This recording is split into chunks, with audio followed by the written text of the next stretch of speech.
Section 43 and Schedule 12 represent a significant overhaul of the UK's trust taxation system, particularly impacting non-UK domiciled individuals. From 6th of April 2025, the concept of domicile will cease to be relevant for tax purposes, and the long-standing remittance basis of taxation will be abolished completely. The reforms support the government's wider policy changes that introduce relief for qualifying new residents under Section 845A of ITTOIA 2005. These qualifying new residents will receive specific tax relief that replaces the previous remittance basis system.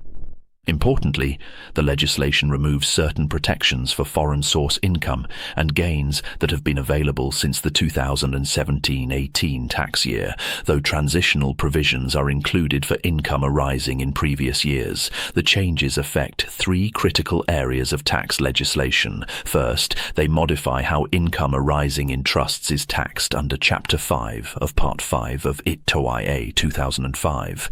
Particularly amounts treated as income of the settlor or their family members.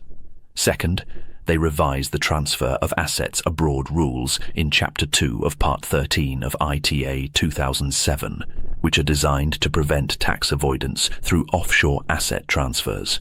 Third, they update capital gains taxation in settlements under Chapter 2 of Part 3 of TCGA 1992.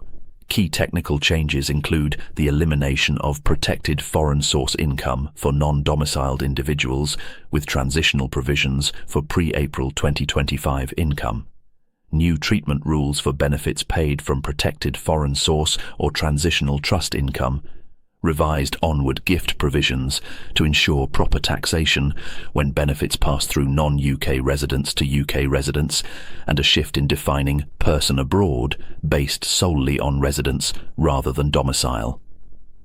The legislation also introduces new rights for settlers to recover tax paid when they become liable for tax on income of a person abroad or benefits received by close family members.